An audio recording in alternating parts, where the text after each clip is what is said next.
Yeah, exactly. He became much stronger after that. He did indeed. We got the Lina first pick, and the terms of bans, Alchemist still left in the pool. I feel like both teams might be taunting each other a little bit. Are you gonna pick Alchemist? Are we gonna pick Alchemist?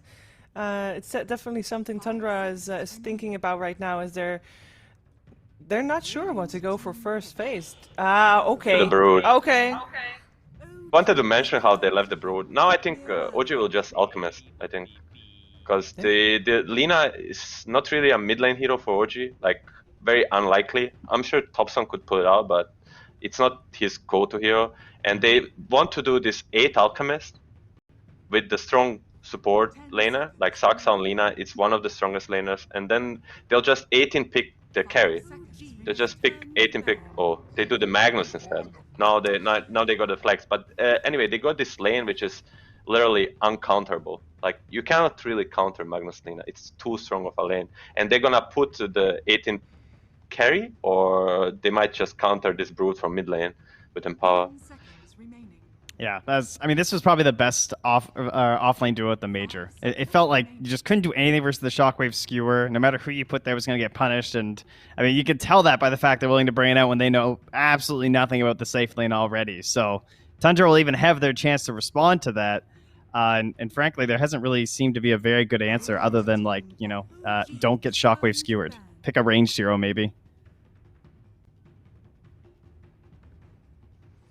Yeah, we have the Magnus indeed. We saw yesterday also for Samil, of course, that was in combination with the Chen.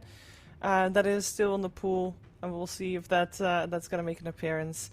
I like this, though. I mean, not banning out the Brood Mother from OG, maybe a little bit risky. It's also, like, every team has gone for the carry in the first phase lately. I mean, not every team, but it's a very common strategy right now, right? To grab either, like, the Luna or the Terrorblade, and neither of these two teams have really been opting for that. So it means that we'll probably see that, like, secondary pool of carry heroes, right? When those heroes assumedly get banned out in the second phase. I'm still curious if they might put Sumail or Magnus, because they have the first pick, right? They will see if they see the option to exploit, like, for example, let's theoretically say they pick a Terrorblade on Skidder, they could just do like a Darkseer. Like, I think the OG still hasn't decided on the Magnus. They want, when you have a first pick, you want to be kind of a bit reactionary, and like you just exploit, or you might not see a very good offlane pick for yourself. You see some Magnus is okay offlane, then you're just gonna punish the Brood with some probably. Let's see. I mean, the Tundra is now gonna tell you what are the best heroes against the Brood. Like they're gonna tell you that they don't like this Ember Spirit. I mean, that's probably a mid lane hero they don't like with the Empower. Now they're gonna probably ban I would say Pangolier. Pangolier is a go-to hero with Magnus for the OG, and they just ban Pangolier, and they're gonna ban one more, maybe a Void Spirit. Depends, because when you have a second pick, Tundra already knows which carry are they gonna pick, or Hopefully. which mid laner they're gonna pick. I mean, they kind of know that. I mean, that's how we did it before, and now they're gonna just ban the heroes that gonna be annoying for them, and OG is just gonna ban like the strong heroes. Faceless Void, TA. These are heroes these heroes own like no matter what. They're so strong, especially the TA. TA is just like a first pick mid hero, which is gonna have impact no matter what. It's so hard to punish. Would you also want to remove Grimstroke? Because I remember seeing in the DPC season a couple Grimstrokes against the Brood Mother that were quite good. But do you feel like you should put a support on the sideline in this banning stage, or is that too much respect for it? I don't think they'll ban. Like the Brood players, like the very specialists, they're like they don't. It's uncomfortable, but they don't really care that much about it. They would just say it's annoying, but not for the ban. I would, Pugna. Oh, does this mean everyone's like banning that? Does this mean like it is a Topson special. Topson TI 8 qualifier, I played against him. That was his go-to hero. He's after the Monkey King, his best hero. Interesting, they don't ban the Monkey King. The Monkey King is very good safe lane against Brood, very good with Empower. Topson, we all know. Lina too. Right? Right? We all like know the Topson Monkey King. It's a no joke. Like this guy, There's also still Puck in the pool too, in terms of like chasing down a Mirana and a Broodmother. I feel like that tends to be a hero that a lot of teams go for as well. Doesn't pair as well with the Empower, of course, but goes both ways. Because actually, you can do when you buy Yules on Mirana, you can catch the Puck super easy. True. Like Yules into arrow, it's not dodgeable if you time it. It actually goes both ways. But yeah, Winter Wyvern, this is very stable. Winter Wyvern against Magnus, it's like Pata is very familiar with this hero, and like you can always like save from RP. I'm really curious about two OG picks are coming, because I think they should think about the TB for Skidder. They should already kind of feel it. And this should probably be a Vector. no-tail hero, right? At this point, Yeah. Don't want to reveal anything. They just want to do a hero against Mirana and Brood. I wouldn't mind a Grimstroke, but I think they might want to do some melee hero. Depends on. Yes, sorry, go on. No, I was curious. Is Chen still an option? I feel like I gotta put it out there. It's okay. Never mind. Not into Wyvern and Wyvern Mirana.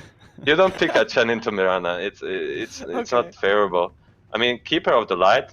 It's like annoying for the Brood and Mirana, but it's like I think it's about the bigger picture. It's about the next hero they'll pick.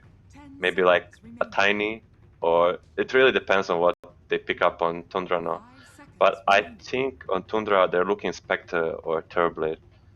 I'm not sure how hot on Spectre is Skitter recently, because I just saw their games. I mean, I watched them before, but they won 3 games with Terrorblade.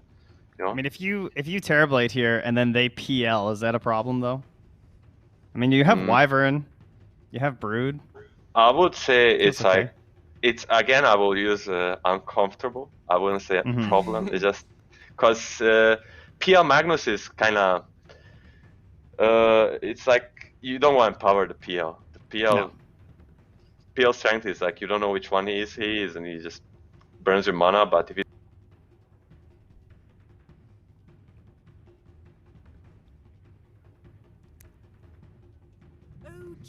And then they actually wind up with the Knicks. We lost Milan for a second here, so you'll just have to stare at his lovely, stable face. Ah, I hear you again. Yeah, we just need you back in the VMix, I believe. And then you'll be good to go. But yeah, they grab a... Oh, okay.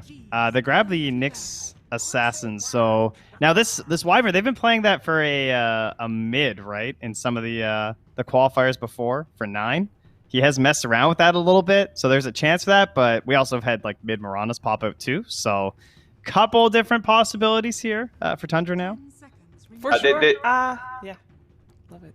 They got the last pick, so the overall last pick they'll just see what they do. As I said, they prepared this coddle. It was a bigger picture. They kind of knew they're going to Bristol, and the Bristol with the coddle with the Magnus OG is famous, very famous for this empowering strategy. I mean, not just the empower spell, but we're gonna pick the Bristol. We're gonna give him infinite mana. We're gonna give him a Belfurion build. We're gonna enable him to go 20 and 0. And that's what they're very good at, and they're sticking to their guns here. Now, every time that we've had PPD on the panel and there was an alchemist in the game, he said, you know, one of the heroes that's really good to give an early Ags to would be that Bristleback. Is this something that you could still see in the cards, or is that off the table? I definitely can see it. I think the player most likely to play Bristol on OG is Thompson. It's like kind of signature for him. I'm sure. I don't think it would be Seb. It's not his cup of tea. And Sumail could pick it up, but I think that there's definitely a space for the Alchemist. Let's see what's Tundra thinking. Tundra's thinking Morphling ban. I mean, you play against Sumail and Thompson, you ban the Morphling. That's not unusual. 5 seconds remaining. They could use someone who could kind of like get the first jump a little bit better than just the Magnus right now, you know? Which makes me wonder if they should put like Mag as the 1 and get Seb something that can jump in a little bit. Or you get some sort of like the Monkey King, honestly, like that same sort of feel, but for Sumail. I wouldn't mind the Monkey King, but it's so go. they just banned it. Yeah. It's so open for OG. No matter what they pick, they can kind of choose their lanes as well. Like it's gonna be hard last pick for Tundra. It's gonna hard last pick for Skida. But 10 seconds remaining. I think that Which there's heroes space are for left in the Alchemist. pool for Skeeter? But there's a void spit. For Skida, I think there's Spectre left. Not sure. It's a good matchup against Magnus, but not sure how it matches with Bristol. What else does Skida play that's really good against Bristol? Yeah. Kind of some ugly games. I mean, he goes just for like the big farmers, right? That's his classic. I mean, isn't Luna still in too? It is still in, yes. It's a hard lane for Luna, I feel. Luna wants to do very well in lane. The Lina Magnus might be too hard. There is Anti-Mage.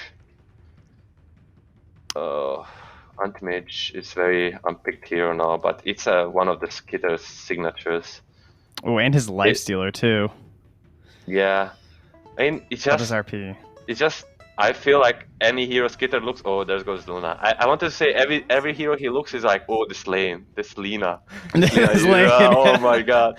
But they go for the Luna, they go for the pretty standard stuff. It will be a 9 Winter Wyvern, by the way, so we will see the position 5 Nyx for Mirana and then a position 2 Winter Wyvern. Is that something that you like to see up against that Void Spirit? I think, to me, that might have been one of the problems with the Void Spirit in a sense of, like, it kind of gave the opportunity to do the mid-Wyvern, because it's like a melee hero, so he should have, like, a slightly better time. And then what 9 does is he'll just, like, delay the tower for as long as possible. He just, like, spams out the Splinter Blast, and he'll even use Curse just to pull the wave off the tower. Like, try and survive for as long as possible to get into that, like, solo kill possibility. So, I actually quite like the Wyvern here. I like the mid Wyvern. I really think this Wyvern needs to have a lot of impact in this game, and he was like position 5-4. He would have hard time finding like the Blink Dagger and the Aghanim's. So yeah, I like that they're gonna give him space. But Thompson Void Spirit is very known for pressure, and Wyvern is quite he can suffer from the early tempo. Alright, but who do you favor as the hard-hitting questions? We can say good things about the Winter Wyvern all we want, but in the end, can they take this game, or is Tundra gonna take game 1? Trent, you wanna go first? To me, it kind of looks like a hard Brood game after everything. And in the end, that is our big guy. You know, he's got some tough stuff, some good chase heroes left on OG. It is a 3-3 Brood, of course, so maybe he'll just like pop off and get that secure on the tier 1 tower early, because to me, that's like the big key of a Brood game. But I think I like OG's draft a little bit more.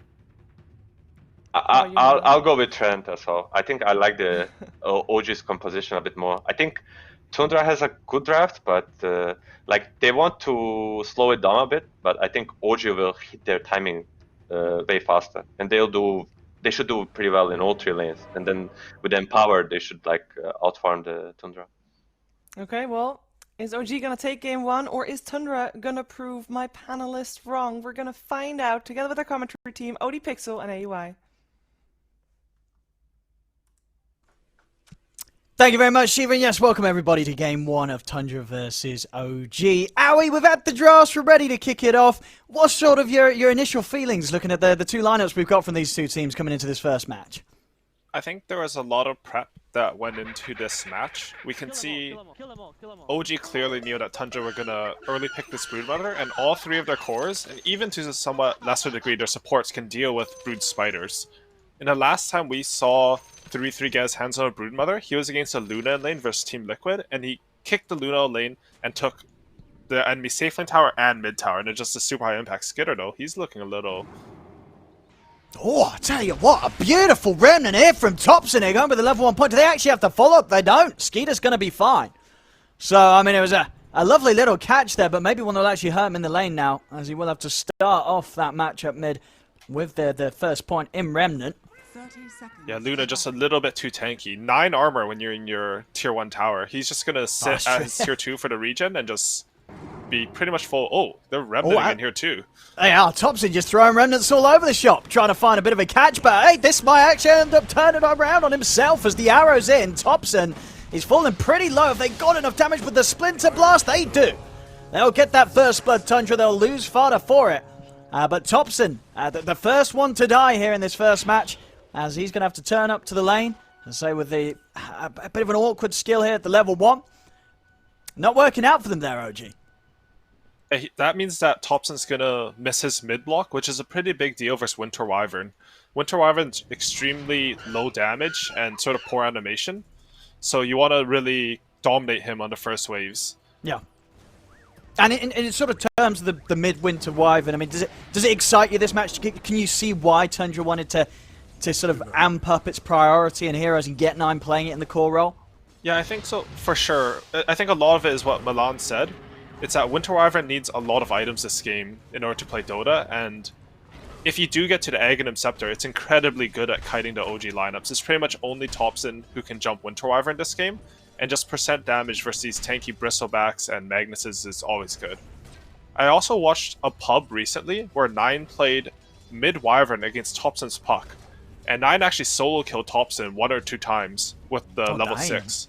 And it's a bit different because you know, you get Stout Shield on the Void Spirit, the innate Stout Shield, so the creeps don't do as much damage. But that is like a little bit of history in these player matchup. All right, yeah. So I can imagine 9 more than happy to bring it up against Thompson again here in this important match. And sort of to go back to the Luna pick, as you said, you know, can have a lot of pressure put on into him in this lane. It's the strong, age-old tested duo here from OG, Seb, Magnus, Saxolina. They did sort of take some time with that last pick. Do you think Tundra were put in a bit of a difficult position when it came to deciding what carry they were going to have as their final pick this game? I think so for sure. I think every top tier carry was sort of banned out. We saw them ban out the Dusa, the Terrorblade. 1 second top lane. It looks like a little bit. Never mind, nothing's happening there. Psych, juked. But I think it is like a sort of a difficult pick because Tundra sort of knew that OG wanted them to pick the Luna.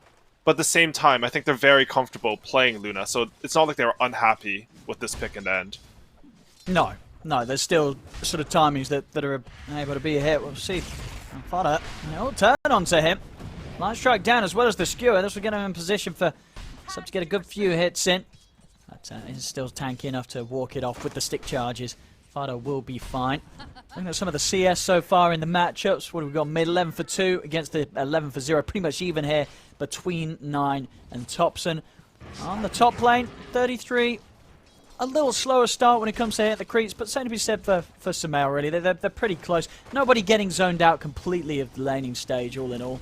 And Marana does have 6 CS, so that's a lot of where the top CS it goes from 3-3-2. He's even level 3 before his offlaner. I mean, snaking on the Marana.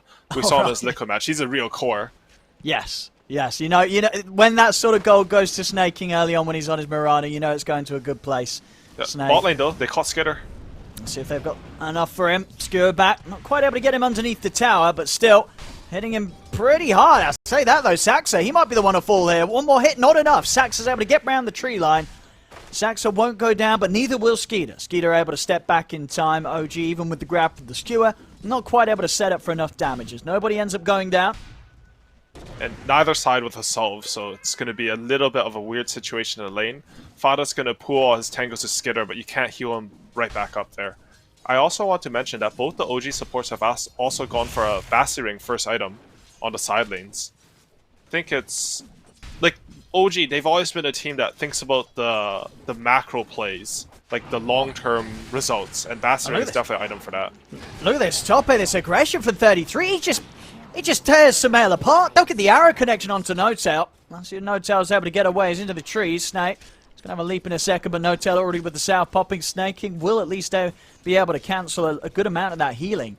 But yeah, 33, just knowing the exact strengths of the Brood, Sumail just gets turned upon, and he can't do anything. In fact, No-Tail stepping back in range. They're going to jump forward. They're going to be able to bring down the Cottle as well. Another kill here for Tundra on the top lane. As might have been a little slow on the CS, but I mean, you know, this is why they picked the Brew first. 33 in his element. He knows exactly when to get aggressive and when he's going to get away with it, regardless of who he's laning against. I'm honestly shocked by this. Cottle Brood, they're going on top again. Oh, look at this again. Yeah. Just straight in on Sumail. A lot of stacks, but 33's got the stick charges. Just playing on the edge here, 33. We'll try and turn towards him, Sumail and No-Tail, but 33's into the trees. He's fine. Snake, he's got leap up in a second. Will also just be able to get away. The blast coming in, not enough damage. Snaking will survive. Kato Bristleback has been one of those auto win safe lane matchups for like 8 years in Dota now. I'm honestly surprised that I wouldn't say Brood Mirana is inspiring in the offlane either. So they're playing really well, or the matchup is good for Brood and we just don't know about. But 3-3 plays a lot of Brood Mother, he knows. Yeah, no, he absolutely does. 1-0-2 Bottom on the line, KDA so poking far. set. Sorry, nothing happened. I have no idea what I'm talking about. No, I mean, you bang on this bottom, though. We've got to keep our eyes on it because both teams, Tundra and OG, really having a right poke at each other. Seb is out of regen, so is actually going to opt to take the trip back to base and give a little space for Saxa, but doesn't mean Saxa on his own. He's got to be a little cautious. Skeeter does have enough mana with the one charge just to pop out a Lucent Beam. See if they've got enough damage here. Saxa trying his best to juke away from this in the trees. And we'll tell with another stun, but that's going to end up killing him. Spike Carapace is up and ready. Saxa gets the lane left to him. Now Tundra, they're able to make the most of Saxa being on his own, and they'll take him out of the game. And 9 is actually doing really well mid. I thought this lane would be more Void Spirit favorite. Oh, top lane, they're poking him. Nothing's happening. I don't know why I look around the map. He's doing really well. And I thought it would be more Void Spirit favored, but maybe because he had to take the Aether Remnant, sort of a result of the level 1. I think, because I really do think that it absolutely hurts. You know, if you're not sort of there to secure that advantage on the first level. Smoke from Saxa here, though. See if they can burst 9. A couple of jumps here with the Astral Step. Not enough damage. 9. He's okay, and he's also very hard to get on top of it. They does have the curse available. Saxa, with the stun, comes in, catches him off guard. Not ready for the setup there from the Lina, as 9 will get caught a little too far up on the high ground here at the mid lane. And that's honestly such a good play coming out from Saxa. Like, who would expect the bootsless level 4 Lina gank onto mid lane? It's not something that, even though Lina died, the comms aren't, hey, watch out, Lina might gank you. It's just, guys, Lina's dead, she has no boots. And then, you know, you get a kill on the enemy mid, which is huge because OG, if you look at their lineup, they really need Thompson to start rolling this game. Magnus and Bristleback, they're not the best heroes at making moves. It has to be Void Spirit starting every fight. Absolutely. And sort of Void Spirit is a hero in itself, right? This is a hero that doesn't play well if he starts falling behind. You are pretty snowball-centric when it comes to having impact as this hero. And even after that gank, though, 9 is still the same net worth as Thompson. Same for top lane, you know. 3-3 got a couple of kills, but Sumail is still the top net worth in the game. With the Vanguard now, a very hard target for 33 to really punish and push out of the lane. So Sumail and Notel should be in a good position to hold off that sort of pressure that 33 wants to normally apply when he gets the Brood pick in these matches. I think he'll pretty much just look to cut the creep wave from now on. He has to be a little bit worried because Thompson has some TP kill threat or just running up there. But he'll feel very comfortable. You know, Snaking's going to take away the jungle's axe. Honestly, I'm a bit surprised how OG played to give the Mirana away. Because, you know, OG, they're going to get a lot of stacks up. They want to clear with the Bristle Magnus. But Mirana's just going to steal all the big creeps, so it's a lot less effective. Snaking keeping his eyes on the jungle here for now. See Skeeter down bottom, not quite having his free farm. Sumail is up top, but at the same time, not really under any sort of threat from Seb and Saxa as they just continue to look to manipulate the creep wave, try and take away some of these potential gold from Skeeter. So the last time I saw 9 play Winter Wyvern, he went for Boots of Travel into Witch's Blade, into Aghanims, and then he actually bought a Silver Edge. So they do have a natural, it's like the 4th item, Silver Edge carry coming out against the OG side eventually. Yeah, that's gonna be pretty big. I mean, yeah, absolutely. In this sort of day and age where you just don't have a lot of break mechanics in there, and knowing that he is going to have the flexibility with his build down the line to offer that counter to Sumail. Thompson, he's farming this big stack on the Ancients. They're just giving him a lot of farm priority because they understand that he's the one who's going to get strong to make the moves. How you make moves in Dota is you need to do something to get ahead first, whether you get ganked for, whether you take a stack, and then you can start running around. If you start running around without that sort of power spike, it usually doesn't work, or it's like more up to chance. But now they're smoking up after you finish that stack. Yeah, for OG's sort of draft to hit its stride, this sort of move's got to come out with some sort of success. Skeeter would be the big catch. See if they're able to get a grab on him. Thompson. Going to have eyes on the Luna now, straight in with the first step. Is there going to be any sort of backup or help for Skeeter? The Moonlight Shadow will be popped, but the sentries are down. They've got the vision. Skeeter will be taken out. OG get exactly what they came hunting for. So if they can get anything more out of this, Tundra, they've got Fada and Snake King coming in. They're still with the 3 of OG. Not really a fight that Tundra's going to look to take. Over in the river, Sumail moving in onto 9, but 9, he's out with the TP. Nothing to put a stop to it. The Skeeter's gone, so slowing down the Luna's farm. This is going to allow them to just keep that difference between Skeeter's Luna and Sumail's Bristle. Dire's middle tower is under attack. 3-3 though. He's now top now within the game, and he managed to either they rotated Bristle back out or he kicked him out. But he took the tower and he's feeling very comfortable. Right now, it's all going to be on this bot tower, whether Tundra want to defend. Oh, they're going to drop the RP here for Fada. They want to play it fast, OG. Now use the big spells here for even the smaller of kills, just to allow them the space to get these objectives taken away, and it will work. The tower will fall. Radiant's bottom tower has fallen. Let's see what they've got going on in the mid here. Snaking and 9 just on the verge of taking out that mid tier 1. They'll get it. Sumail not quite able to get the deny, and Fada knows, dropping him a tip. Dire's top tower is under attack. 9 has his travels finished up. He almost has his level 10, which is a big power spike for the mid-Winter Wyvern. Plus 50 damage, not to be understated at all, because you just hit from so far. Thompson's poking bottom. He's trying for Fada. He's got another step left. And with the Dissimilate, he'll get the job done.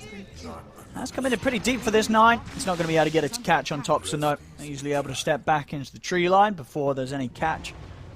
As Thompson backed up once again by Seb. OG continuing to try and take away this jungle. We'll see over towards the mid lane. 33 is in aggressive. The arrow's going to connect in onto Sumail from Snake King. Saxa will turn with the Laguna Blade. It's not enough to pop Snake King. Stick charge. Snake King's pretty much back up to full HP. They get in, they get the kill, they get out. OG not able to punish this as of yet. Now looking towards 33 here. Thompson maybe thinking about going for a jump onto Snake King instead, but figuring he doesn't have quite enough control to deal with the sleeping Mirana. OG not able to get a trade back there for losing Saxa.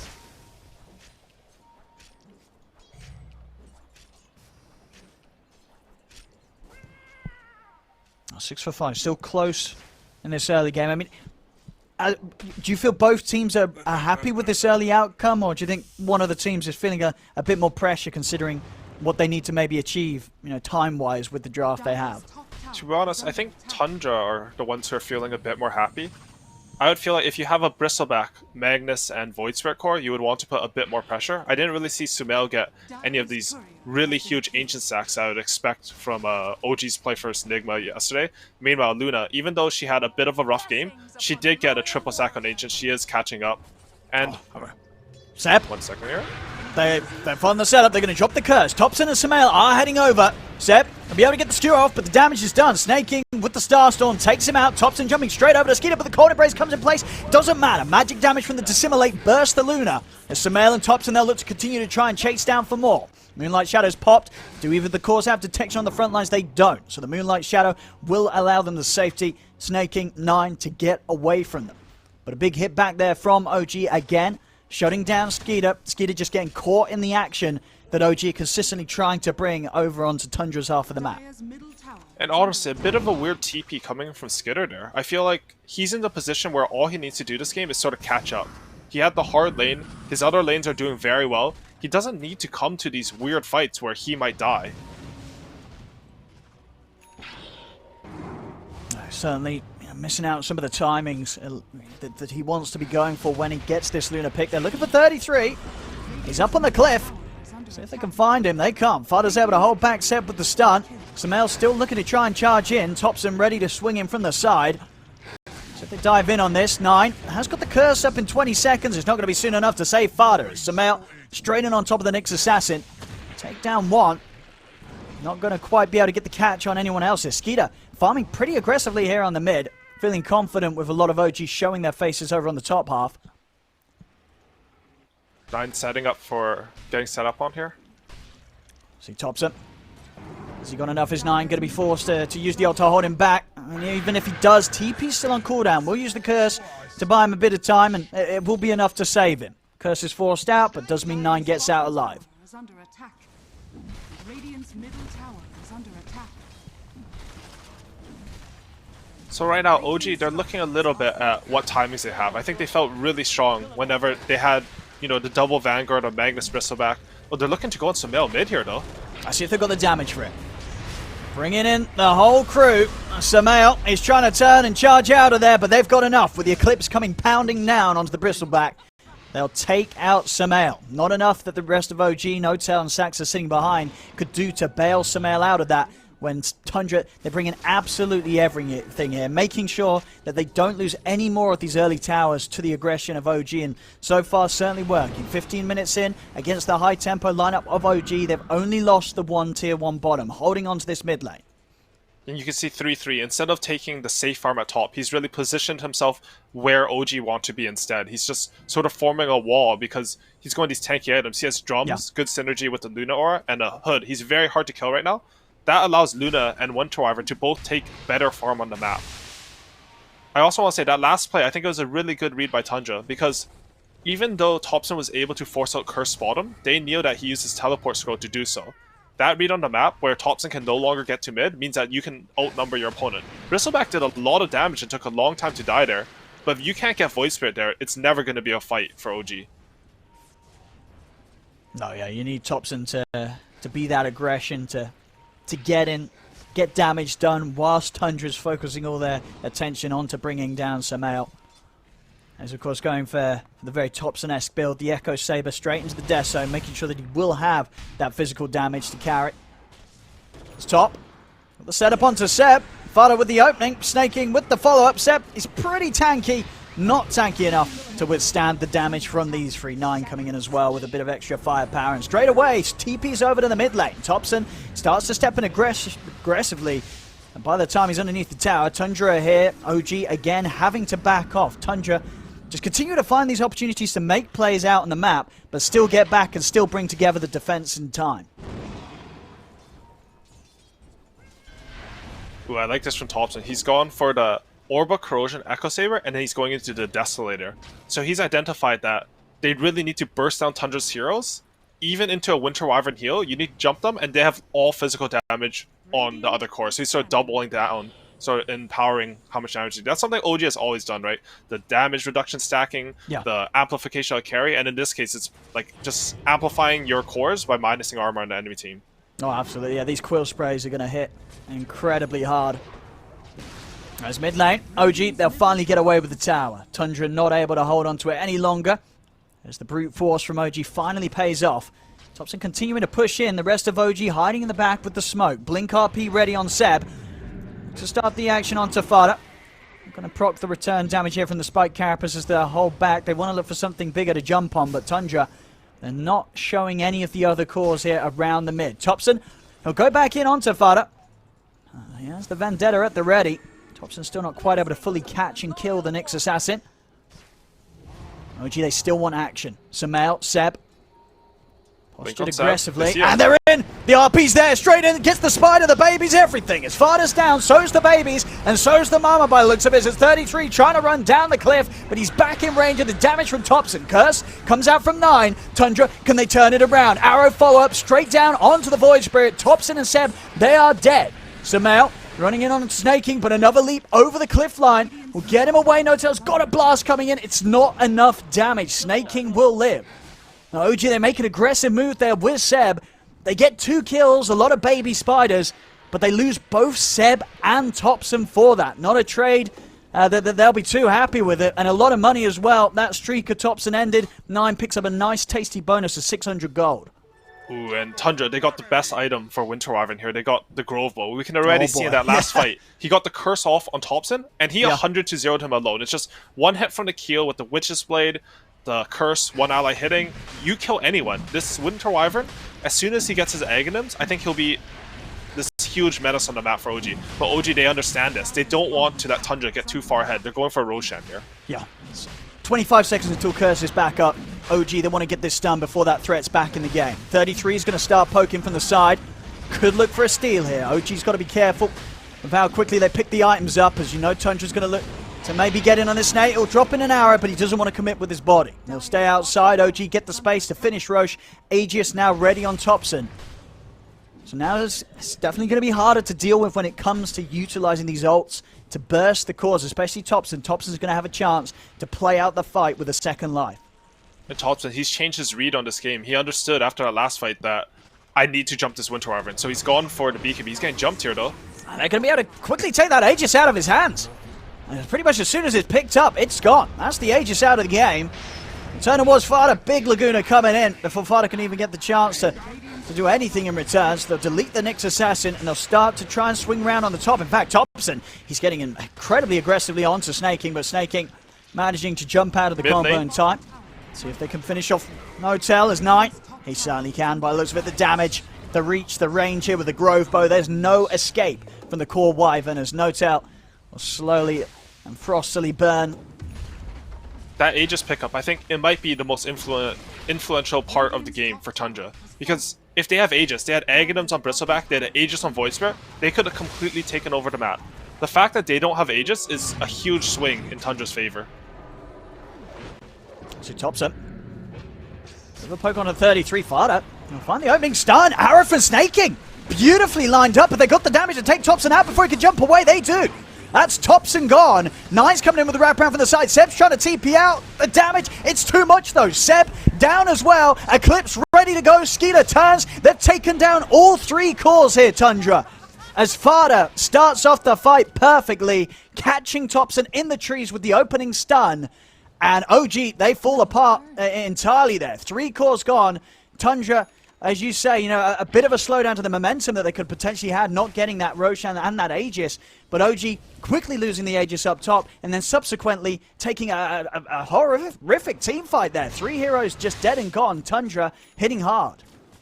And I think OG right now, they're feeling a bit uncomfortable. That fight was into the enemy triangle, into the vision of Tundra. It was a perfect engagement for Tundra. They have all the vision. They have Wyvern on the high ground where all three of your melee cores can't touch him. You don't really have the stun to jump it. And now he's won this fight. He's got his Aghanim Scepter. 22 minutes, yeah.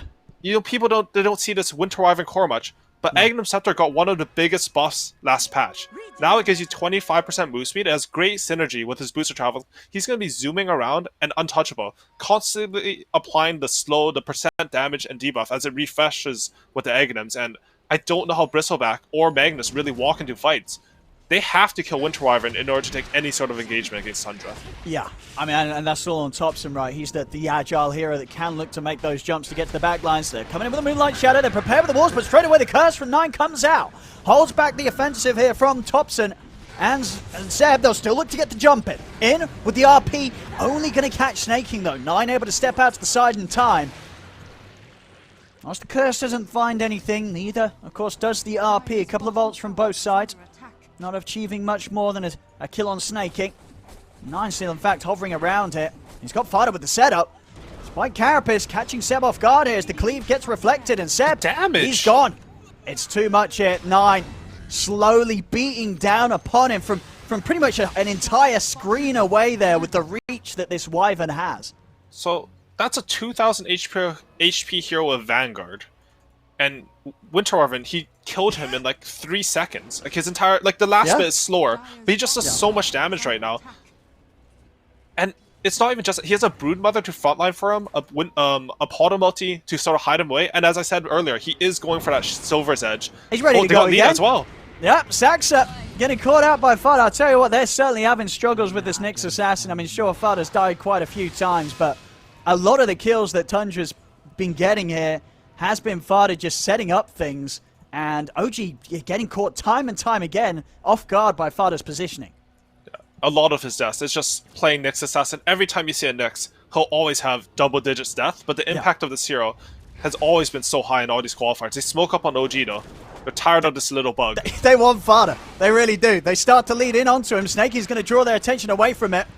See if Thompson can come in to finish the kill. He's got the Remnant grab onto Fada. And they'll finally be able to get there. Oh, maybe not. Have they got any further detection? Oh, Fada. They'll step back into the Remnant. But they actually don't on the front of them. They had the sentry down, but nothing else to keep the vision of Fada.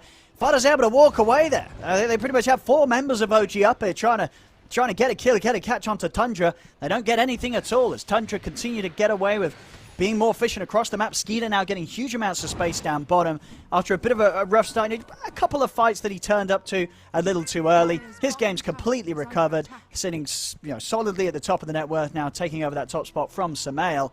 And Tundra, they're just increasing this advantage. OG's got a hit with something, but Topson, he's been caught again. Topson's out, Snaking and 9 getting the job done. So yesterday, I learned that Chen was broken, apparently. When OG played it twice against Nigma, it looked absolutely fantastic. I don't know what it did, but they won the games. This game, honestly, Winter Wyvern looks like a completely top-tier hero. I don't know if it's because his lane was good, maybe Topson had to take the Q at level 1, but 9 has done so much this game. He even has like this night vision. Arctic Burn gives you night vision. He has a night vision talent. So you can always see your opponents, and he's just doing so much damage. He sets up with a Winter's Curse into arrow. He's all across the map with travels. And oh, they're catching Nota. Like Tundra, they're just outplaying OG on the map. They have this wave shove with the Luna illusions and Broodmother summons. And despite Nota going for this very fast recall shard, they're getting picked off everywhere because they can't control their lanes. They don't have enough information and vision. No, not at all. Look, I mean, look at this. One hit on Saksa. Look how much damage he takes. Look at this. That health just ticked down there. He's at 25% HP from 2 hits from Winter Wyvern. Oh, here we go, top. They've found Fada. His Fada found them. He'll turn with a stun. This time they'll kill him off. Fada's not getting away with that one.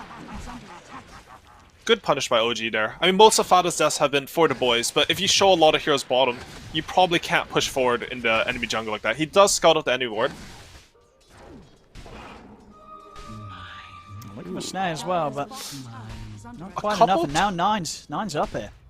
A couple times there from Topson where I feel like he's missed out on kills because he's not carrying dust versus the bottom Nyx. I mean, you're not wrong. It's certainly happened. It has certainly happened. They've got to be careful up in 9. It's got the curse ready to go. Arcane Rune as well. And he saw Magnus there with his night vision. Magnus can't see him, but he's just flying around in these trees. What? How do you catch this guy? Yeah, look at him. This sort of, I mean, you've got to get some Tinker Wards out or something. I don't know how you're going to keep eyes on 9 just sneaking around the way he is. He will now show himself to grab the creep wave. A cute little curse is used to try and get out of there, and he's away. The Remnant not quite at the right angle to grab him and stop him from TPing out as 9 living on the edge. But he does do exactly that. He lives. He's out. He's back in the action. 33. Getting chased down. Seb looking for the skewer back. Won't quite be able to get the scoop on 33 though. It's 33 steps to the side. OG not able to get a grab on any of the members of Tundra. As Tundra are able to regroup safely underneath the tower. They'll even pop a smoke here. Maybe seeing if they can get a jump back on OG. Did they understand that they have bottom lane pushing, they have mid lane pushing? OG is going to have to split up here. They do have the Caudal recall, so the split up means a little bit less, and I think they realize that. They don't want to go too far just because of Caudal's recall. Also, even on the Bristleback, who has, he's a traditionally very tanky hero. He has Bristleback, he has Hood and Vanguard. One hit from 9 did about a quarter of his HP in that fight. It's a lot of damage, and now he's picked up the level 20 talent. He's slowing them for 52% from Arctic Burn and 25% from Witch's Blade. So you're moving at like 130 move speed when you play versus Winter Wyvern. You can never touch him. Yeah, it's going to be so hard to get on top of 9. Topson, he's got to start the fight on him, but the question is, even if Topson gets the grab on him, whether Topson really does anywhere near enough damage to take 9 out on his own. He's got to have some quick follow-up, and that's hard to do with the heroes that OG has. 9 having a lot of space to play his game, and we're seeing it so far. 5-1 and 6 on the mid Winter Wyvern. Looking very strong. So from OG's perspective, if they can jump Winter Wyvern... Oh, Fadas, he's breaking another smoke here. Another backup. There's an arrow in onto Samael. Start to see 9 poking in on Samael. Killed off Fada. Samael down to half HP, and Skeeter straight in with the Eclipse. Samael's got to step up to the high ground. Topson's in with the Astral Steps on the Snake King, but the Cold Embrace keeps the Mirana safe. Topson's having to back out for the remainder of this BKB. Over on the high ground here, 33 keeping eyes on Samael. Tundra, they're trying to close in on this. OG attempting to back off Seb. He's going to get back in with the 2-man RP. Light Strike Ray down onto the 2 cores. The catch is there. Seb with the RP. Is it enough to turn it around though? Skeeter's still able to get the BKB off, and it's still OG that's having to run. Samael goes down. Will buy back on the Bristle. There's Topson. He's getting low, jumping back in aggressively with the Dissimulate to kill off the Spider. Seb, he's going to be off the mark with the Skewer. Won't be able to get the catch onto Weaver 33 and Snaking. As Snaking's able to leap over the walls of the Roche Pit back to safety. Buyback comes out from 9 with Roche up. Tundra, they want to make sure that OG do not have the space to take this Samael. He's got to be careful. He bought back for this. They've got to keep their Bristleback safe.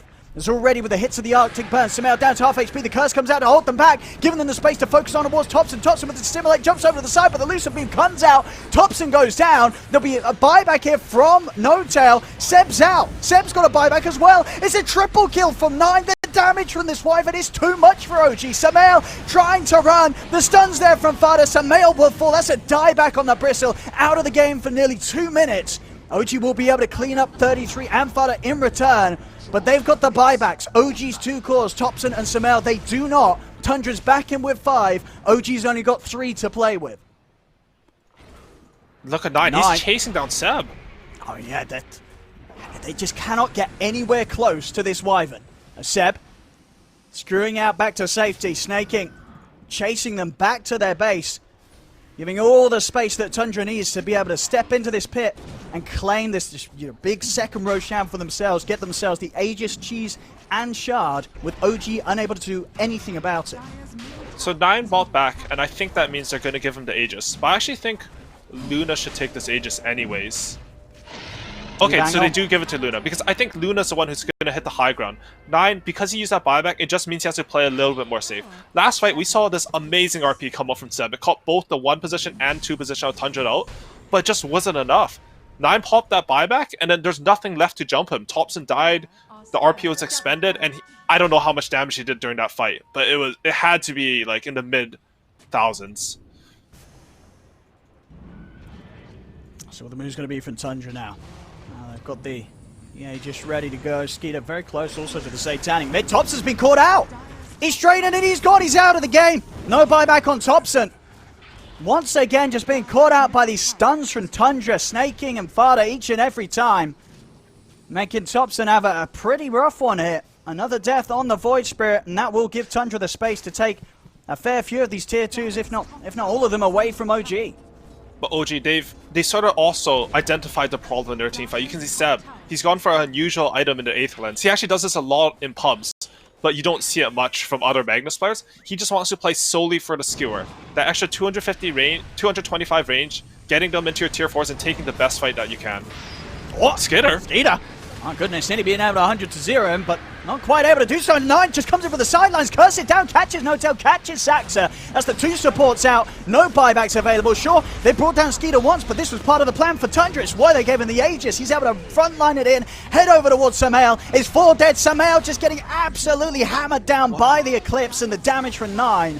As that's a team wipe here. Tundra, they've got the space to push in onto this top racks now. Fortification will come out, but OG, they'll have Thompson back up in 5 seconds, but everybody else out for nearly a minute. No buybacks available, and Tundra, they know it. Straight over to the tier 4s. GG is called. Nothing to be done here by OG, as Tundra will take this game 1 with such spectacular stuff as the 9 Midwinter Wyvern, as they're going to be pretty happy with this one. Tundra pretty much out creativitying the creativity you used to you usually expect from OG here, Howie. Yeah, and yesterday, when